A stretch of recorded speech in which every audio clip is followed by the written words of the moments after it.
Hi guys, it's Jamie here. I'm back with another page for the Boho journal. This time it's the background travel paper and there's lots of flips and pockets and tucks and mixed media and collage and all sorts of stuff going on.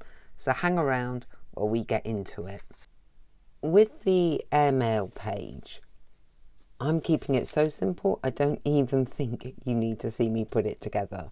What I've got here is a blank greetings card and a picture of the Taj Mahal.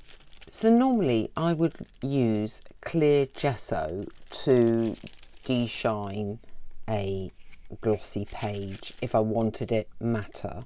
I can't find it. I'm not even sure I haven't run out. So I'm going to try with the matte medium and I'll go over the whole thing. Dulled it down a bit, but not as much as I'd like. So we are going to try sanding over the picture.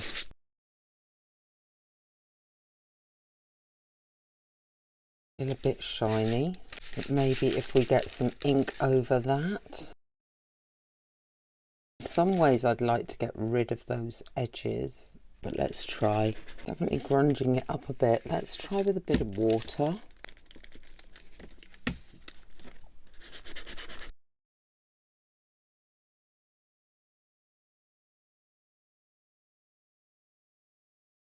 I'm going to try putting on a new matte medium, the finger. It certainly grunged it up. What I'm going to do now is make the inside a similar look.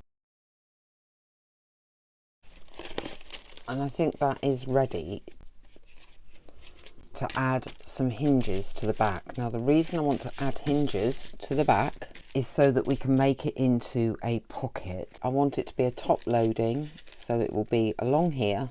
I'm going to fold the strips in half, secure them to this card and put glue on that side as well. With this postcard, you could stamp over the back and do all sorts of fancy stuff with it. I'm not going to because I want there to be plenty of journaling spots for people to use. Therefore, I am going to just take some of that white down, I hope, and I'm using the antique linen this time. The postcard will go in the pocket. I've got two very cheap plain brown envelopes. If you turn the tops inwards, they can make flips for you and the envelope makes a pocket. The first thing you need to do is to cover the envelopes with decorative papers or images. I've cut 4 pieces of the digital to fit the envelopes. So one piece can go one side, and when it's flipped you'd have the other piece this side. I've also cut the pieces that will hide the flip. I have now cut and backed the envelopes on both sides. That one's upside down, doesn't really matter because I'm doing something in addition. And I have the pages that will hide the flaps. Something I picked up online knowing I was going to do this project was this Indian art in detail. It was $4. I was delighted when it arrived because I wasn't expecting it to be quite so full of Indian art. So it's exactly what I was looking for in pictures. What I'm going to do next is go through that book, select some art, and cut them so that we get another frame. Because I'd like to outline these pictures and it's normal paper and a book page, I'm going to protect it all first with a layer of Mod Podge, or you can use matte medium. Any of you who've watched my videos before will have seen me do this. It's the Stabilo 8046 and a touch of water. Damp the Stabilo down, then where there is an edge, go over it and give it a little rub or splodge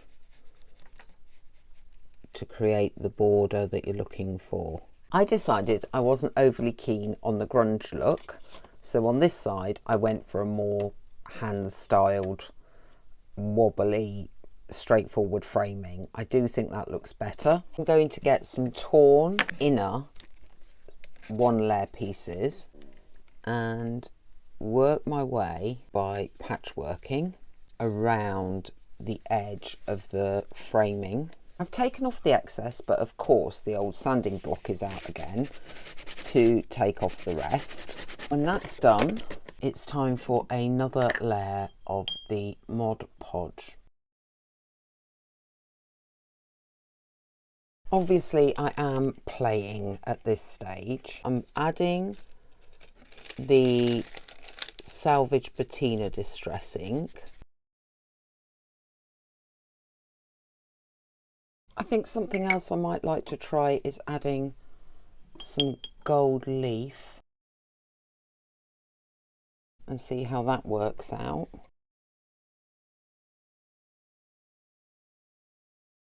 It's beginning to give it a little bit more something. Now I'm going to try to do some fading into this blue. Got three colours here, a permanent black, a permanent nautical blue and a permanent teal, and 3 makeup sponges.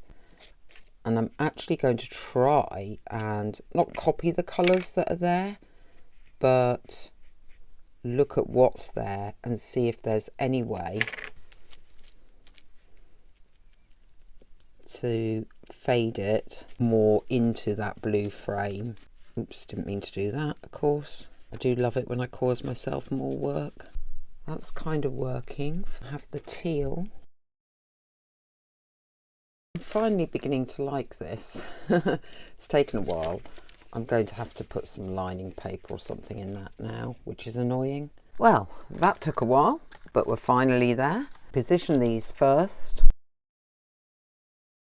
We decide where we want to position them. Paper that's going to go over this one, probably this paper. It may need trimming down. Might go for the roses because you've got the red picture. Again, probably still needs something taking off it. Simple little page, took a little bit longer than expected. However, we now have a big pocket on this side and a big pocket on this side.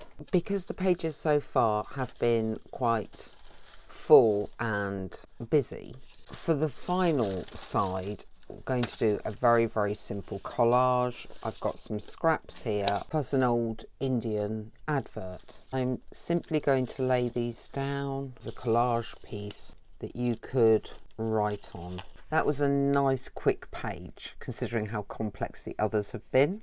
If you have enjoyed this video, please do all the lovely YouTubey things like, share, subscribe, comment. Do check out the video drop down description for details of the Facebook group, Creator Club and all other nice stuff. And I will see you next time.